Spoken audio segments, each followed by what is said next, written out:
Kejadian pasal 7, air bah. Lalu berfirmanlah Tuhan kepada Nuh, masuklah ke dalam bahtera itu, engkau dan seisi rumahmu, sebab engkaulah yang kulihat benar di hadapanku, di antara orang zaman ini. Dari segala binatang yang tidak haram, haruslah kau ambil 7 pasang, jantan dan betinanya. Tetapi dari binatang yang haram, 1 pasang, jantan dan betinanya. Juga dari burung-burung di udara, 7 pasang, jantan dan betina, supaya terpelihara hidup keturunannya di seluruh bumi. Sebab 7 hari lagi, aku akan menurunkan hujan ke atas bumi, 40 hari, 40 malam lamanya. Dan aku akan menghapuskan dari muka bumi segala yang ada, yang kujadikan itu. Lalu Nuh melakukan segala yang diperintahkan Tuhan kepadanya. Nuh berumur 600 tahun ketika air bah datang meliputi bumi. Masuklah Nuh ke dalam bahtera itu bersama-sama dengan anak-anaknya dan istrinya, dan istri anak-anaknya karena air bah itu. Dari binatang yang tidak haram dan yang haram, dari burung-burung dan dari segala yang merayap di muka bumi, datanglah sepasang mendapatkan Nuh ke dalam bahtera itu, jantan dan betina, seperti yang diperintahkan Allah kepada Nuh. Setelah 7 hari datanglah air bah meliputi bumi.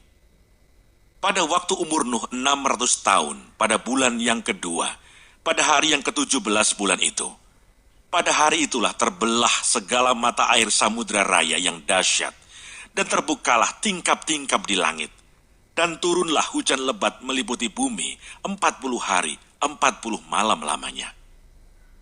Pada hari itu juga masuklah Nuh serta Sem, Ham dan Yafet, anak-anak Nuh, dan istri Nuh, dan ketiga istri anak-anaknya bersama-sama dengan dia ke dalam bahtera itu.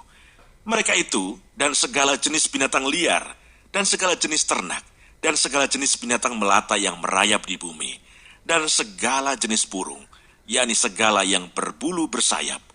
Dari segala yang hidup dan bernyawa, datanglah sepasang mendapatkan Nuh ke dalam bahtera itu. Dan yang masuk itu adalah jantan dan betina dari segala yang hidup, seperti yang diperintahkan Allah kepada Nuh. Lalu Tuhan menutup pintu bahtera itu di belakang Nuh. 40 hari lamanya air bah itu meliputi bumi. Air itu naik dan mengangkat bahtera itu sehingga melampung tinggi dari bumi.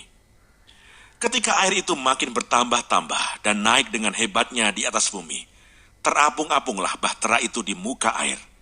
Dan air itu sangat hebatnya bertambah-tambah meliputi bumi, dan ditutupinya lah segala gunung tinggi di seluruh kolong langit, sampai 15 hasta di atasnya bertambah-tambah air itu, sehingga gunung-gunung ditutupinya. Lalu mati binasalah segala yang hidup yang bergerak di bumi, burung-burung, ternak dan binatang liar, dan segala binatang merayap yang berkeriapan di bumi, serta semua manusia. Matilah segala yang ada nafas hidup dalam hidungnya, segala yang ada di darat. Demikianlah dihapuskan Allah segala yang ada, segala yang di muka bumi, baik manusia maupun hewan, dan binatang melata, dan burung-burung di udara. Sehingga semuanya itu dihapuskan dari atas bumi. Hanya Nuh yang tinggal hidup, dan semua yang bersama-sama dengan dia dalam bahtera itu. Dan berkuasalah air itu di atas bumi 150 hari lamanya.